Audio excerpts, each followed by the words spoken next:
Boa noite. Fernando Gabeira é o nosso programa de hoje. Quando o conheci, lá se vão mais de 50 anos, ele era, se não o mais importante, com certeza o mais temido jornalista de Belo Horizonte. Entre os repórteres iniciantes, os focas, todos temiam submeter um texto a ele, antecipando que seria recusado. Daí Gabeira partiu para o Jornal do Brasil no Rio, tornou-se militante do MR8, foi baleado, preso, trocado por embaixador alemão, sequestrado. Viveu na Argélia, no Chile, Itália e Suécia, onde se formou em antropologia e conduziu o metrô em Estocolmo. De volta ao Brasil, na anistia de 1979, causou frição ao ir à praia de tanga de crochê.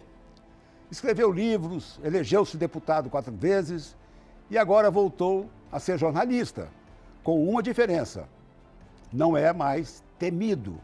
Dizem até mesmo que ele é um fofo. Gabeira, a partir de sua vivência, você diria que o poder é transformador? Que, por exemplo, Bolsonaro poderá mudar ao assumir? Que ideias dele da campanha eleitoral não se converterão em ação? Falo de promessas sobre Jerusalém, China e Cuba. Olá, Rabino. Olá a todos os seus espectadores. Há uma coisa a se corrigir aí nesse trecho que você deu a meu respeito, é que eu não me formei em antropologia. Eu estudei antropologia, mas escapei dos exames finais e não passei de ano como deveria, então eu não fui formado em antropologia. Isso é importante porque de repente alguém... antigamente era muito comum isso nas campanhas eleitorais, o cara apresentar uma série de diplomas que não correspondiam à realidade. Mas, olha, a sua pergunta é uma pergunta que eu tenho refletido sobre ela, e eu acho que ela diz respeito à chegada ao poder de um conjunto de ideias. Quando você vai para uma campanha política com um conjunto de ideias a ser aplicado, normalmente você enfrenta várias camadas de realidade que transformam essas ideias, às vezes até impedem que elas aconteçam, né? Por exemplo, uma camada da realidade que você não pode escapar ao chegar no poder é a Constituição. Ela está escrita ali, a não ser que você consiga alterá-la num processo muito longo, você não consegue escapar dela. A segunda camada de realidade é a negociação com o Congresso. O Congresso também impõe uma série de problemas, de ajustes que também transformam um pouco as suas ideias. Finalmente, há a opinião pública, há a constante discussão pública, digamos assim, o, o humor da opinião pública é que em certos temas pode ser um, em certos outros temas pode ser outro. Então, eu acho que todas as pessoas que chegam ao governo, todos os grupos que chegam ao governo, enfrentam esse teste de realidade, que é o primeiro teste, exatamente são os contrapartidas das próprias instituições. Agora, o que vai acontecer, o que não vai acontecer, ainda é muito difícil de se prever. Você mencionou a questão da China, né? A China hoje é a nossa maior parceira comercial e também aquele país que mais investe no país. A aproximação com os Estados Unidos está trazendo uma promessa de que o papel da China possa ser substituído pelos Estados Unidos.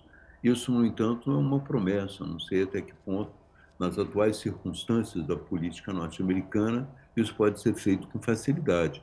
O Trump, de um modo geral, tem aquela visão de América antes de tudo e certamente é contra o deslocamento de empresas. Às vezes não sei como é que isso aconteceria nesse novo encontro do Brasil com os Estados Unidos, que é positivo. Agora, eu não sei até que ponto essa ideia de que a China vai desaparecer do cenário ou perder importância a curtíssimo prazo, eu não sei se pode ser realizado ou não.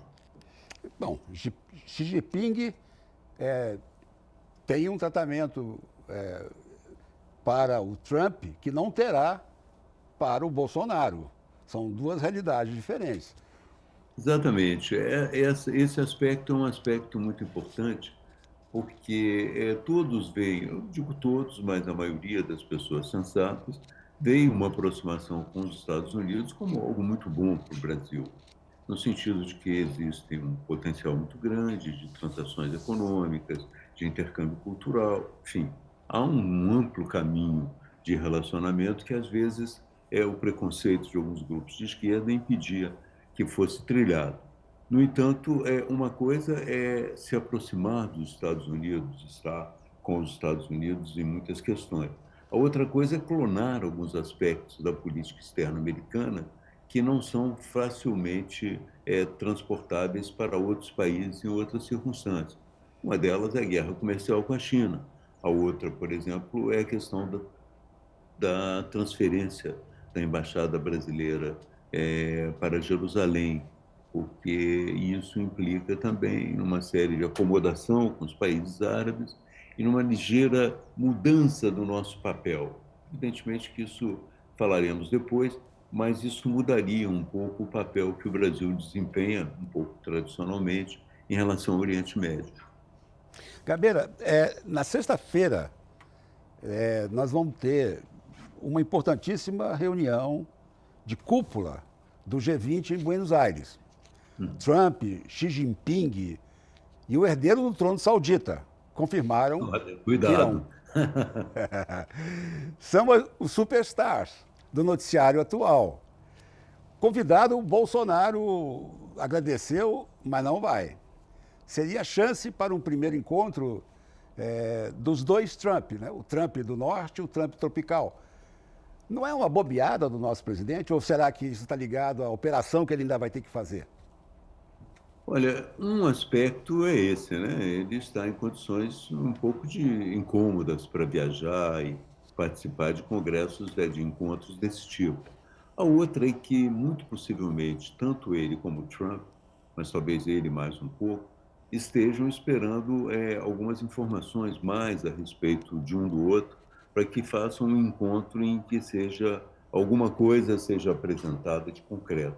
É nesse sentido que eu vejo o encontro do assessor para assuntos de segurança pública, de segurança nacional, aqui no Brasil. Ele vai se encontrar com Bolsonaro e possivelmente essa é uma das reuniões preparatórias que devem anteceder ao encontro dos dois.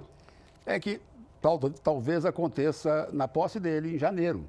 O Trump Exatamente. até agora diz que vem. Exatamente. Como também o Bibi Netanyahu diz que virá. Mas não sei como é que vai acabar acontecendo. Dia 1º de janeiro é muito difícil para qualquer um estar presente num outro país. Geralmente passa em sua casa, no seu país, né? A lista do G20 é muito importante de repassar. Tem a Alemanha, tem a Arábia Saudita, Argentina, Austrália, Canadá, China, Coreia do Sul, Estados Unidos, França, Índia, Indonésia, Itália, México, Reino Unido, Rússia e Turquia. Da pauta constam 3 itens: o futuro do trabalho, a infra para o desenvolvimento e o futuro sustentável de alimentos. Mas o que se prevê é que a atenção vai ser focada no príncipe herdeiro, que está sendo inocentado, de certa forma, pelo Trump, e a paz ou a continuação da guerra comercial com a China. E, de qualquer forma, o Trump vai estar isolado. Sem o nosso Bolsonaro, que o apoia, ele vai estar com America First e o mundo em conjunto, né? Multilateral e os Estados Unidos isolado. Vai ser interessante acompanhar esse encontro. Não tem dúvida, mas eu acho que o caso brasileiro, né? Você tem um presidente que não está ainda preparado para tirar o máximo dessa reunião. Um pouco por causa das dificuldades físicas naturais do ferimento que ele sofreu e um pouco também pelo fato da política externa brasileira está sendo montada ainda, né? Ela está sendo pensada e decidida. E chegar assim, sem saber exatamente o que se quer no grupo dos 20 e o que fazer precisamente, talvez não seja o melhor para ele, não é? Talvez seja interessante mesmo esperar. Embora desses três tópicos que você mencionou, o Brasil tem um papel fundamental, sobretudo no terceiro, né? A questão do futuro dos alimentos, da alimentação sustentável no mundo, né? Algo que é muito importante nos próximos anos, uma vez que até 2050 é muito possível que a gente tenha quase 9 bilhões de pessoas no mundo. Agora, Isso, Gabriel, alimentar não é fácil, hein? o Aloysio Nunes, ele entrega para o novo chanceler um Itamaraty reposicionado já?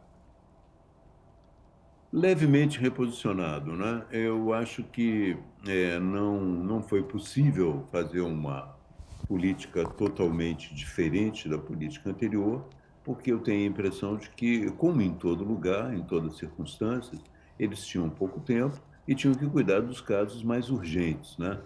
Houve realmente uma inflexão na relação com a Venezuela, né? A relação do governo Temer com Maduro e com o governo da Venezuela é essencialmente diferente da relação que tinha o governo do PT. Houve também algum estremecimento nas relações com Cuba, entende? Mas eu não creio que tenha havido ainda uma mudança completa, um quadro completo de mudança. Algumas que eram emergenciais e apareciam aí no cotidiano, eles realizaram. Agora, Gabeira, o Brasil foi um dos últimos países guinado à direita, né? O populista. O último ou mais recente? É o último mais recente, mas acontece que eu li no The Guardian hoje um balanço que tenta mostrar que esse movimento está parando. O Steve Bannon, que está na Europa, está há 6 meses na Europa tentando crescer o seu movimento, o movimento, né, que chama, ele está decepcionado porque ele não consegue penetrar em 4 dos 13 países que ele colocou como meta. Por quê? Porque as leis o impedem. Então, ele falou em Paris, para o The Guardian, que está um pouco decepcionado. Aqui nos Estados Unidos, os democratas ocuparam a Câmara. Isso é um avanço contra esse movimento, que Trump é um exemplo, né? O maior exemplo de todos. E no México foi eleito um homem, que é de esquerda. Então, será que nós estamos nos últimos momentos da guinada à direita do mundo?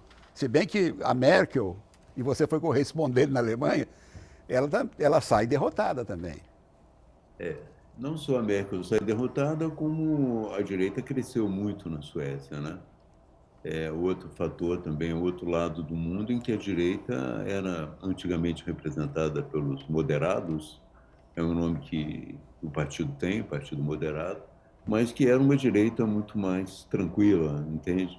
Do que essa outra que surgiu com uma visão mais claramente anti-imigrante. Eu acho o seguinte, é difícil dizer que esses movimentos acabaram antes de conhecer exatamente a causa deles, né? Eles são uma reação à globalização, sobretudo as administrações globalizantes, as leis burocráticas internacionais.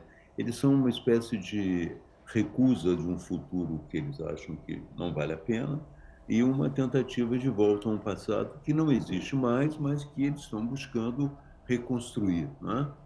Com valores como família, valores como Deus, enfim, eles estão, digamos assim, se uma visão é uma visão, digamos, a globalização é uma visão mais voltada para o futuro, um futuro que traz muita insegurança e é cheio de falhas, esse outro movimento é muito dependente dele, é uma espécie de nostalgia que nasce dessa insegurança e também de uma certa oposição ao tipo de futuro que se apresenta.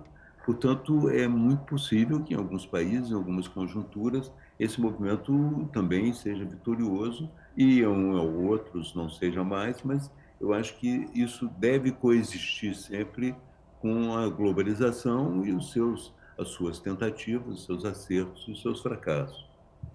Gabeira, a gente vai fazer um pequeno intervalo e já Perfeito, voltamos. Daqui a pouquinho perfeito, estamos de volta. perfeito.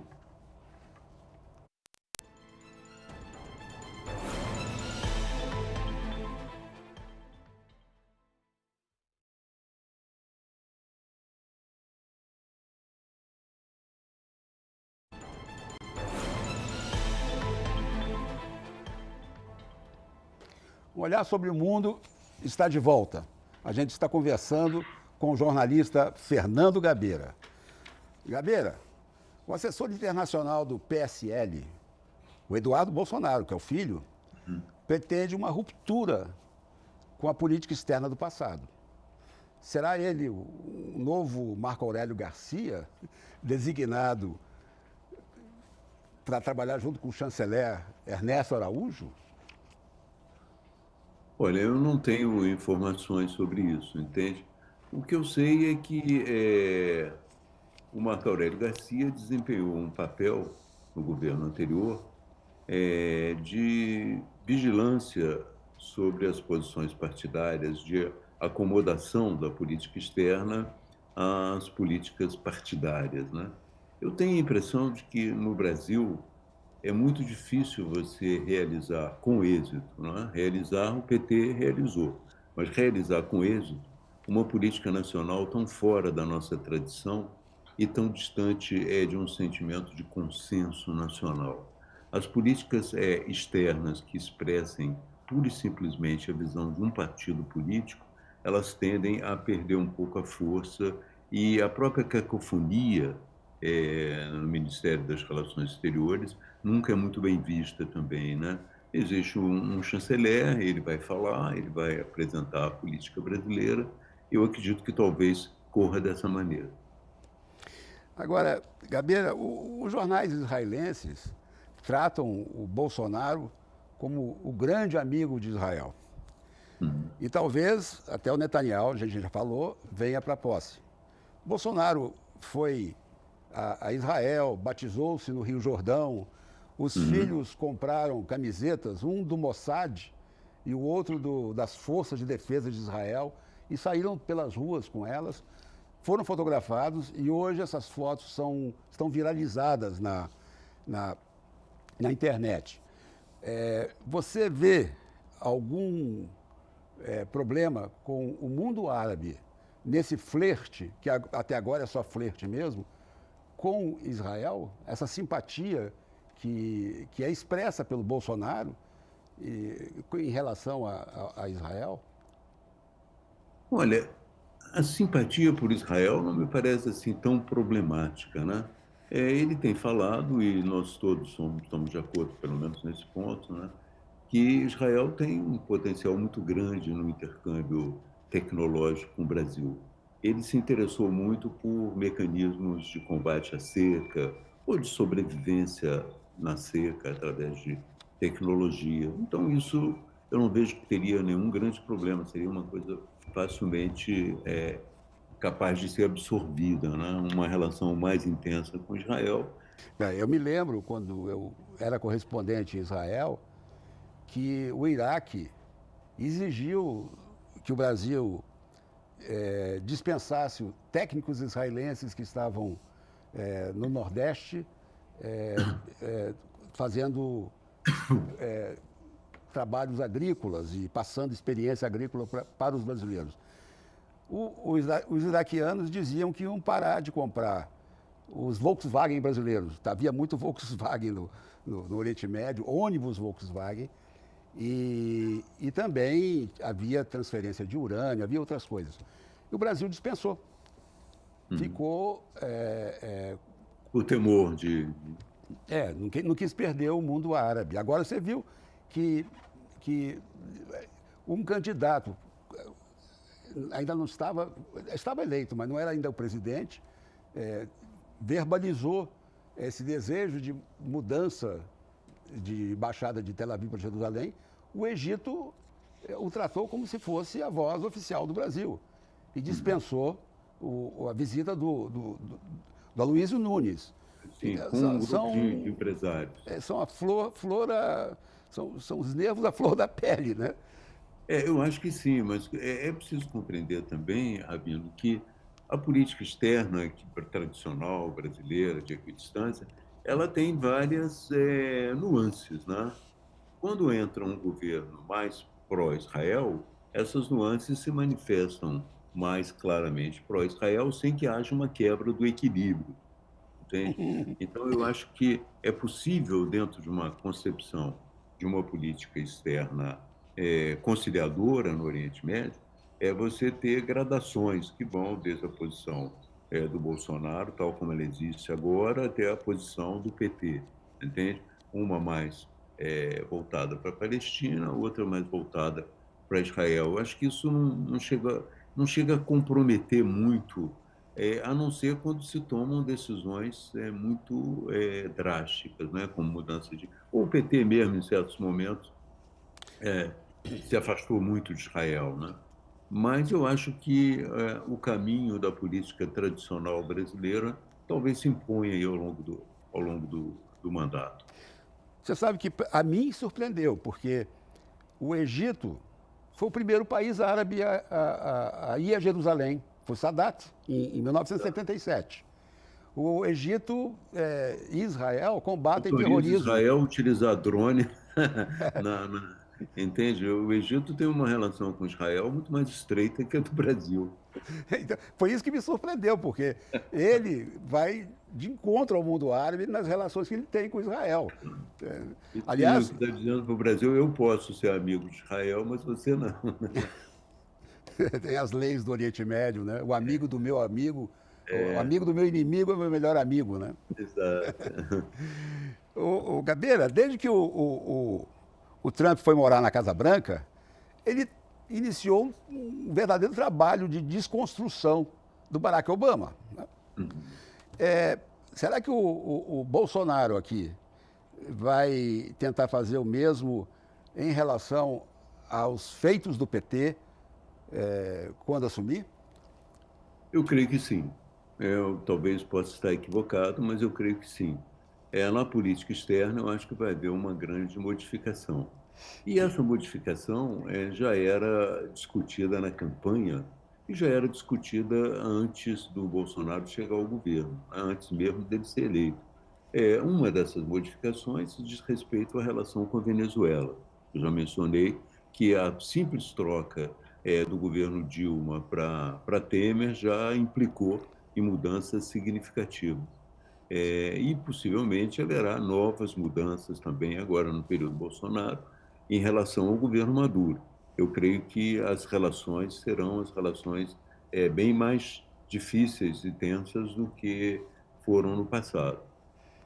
Também com Cuba, eu acredito, já houve um episódio agora que mostra bem como, de um lado, Bolsonaro tem críticas à presença, à relação com os cubanos, e os cubanos, mais ainda, se retiraram intempestivamente do Brasil com seu programa de médicos. Então, muito possivelmente, esses aspectos da política do PT vão desaparecer, não é? Vão dar margem a uma política, eu diria, mais tensa entre Brasil e Venezuela, entre Brasil e os bolivarianos, de um modo geral, Brasil e Cuba, e também uma política que vai apresentar modificações no que diz respeito à relação com Israel, muitas modificações em relação aos Estados Unidos, porque a ideia é realmente de mudar o eixo terceiro-mundista para uma relação com os países com desenvolvimento tecnológico e econômico mais acentuado. Então, muito possivelmente vai haver uma mudança bastante grande e, ao longo dessa mudança, evidentemente, que contestações do que foi feito no passado. O caso mais recente, mais discutido e mais palpável é exatamente o programa Mais Médicos. O Bolsonaro tem uma visão crítica dele, apresentou essa visão crítica e, inclusive, disse que só continuaria o projeto nas condições que ele apresentaria, e Cuba imediatamente retirou os médicos. Então, isso já é uma demonstração clara de que um aspecto da política externa que existia foi desmontado e na expectativa de se criar agora um novo esquema de atendimento às populações mais pobres do Brasil. Gabeira, nosso tempo acabou, infelizmente.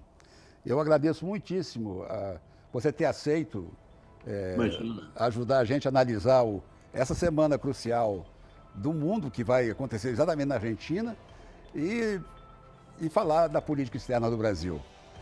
Um olhar sobre o mundo de hoje termina aqui. Queira, eu estou pronto para te ajudar aqui. Tá ótimo. Um olhar sobre o mundo de hoje termina aqui.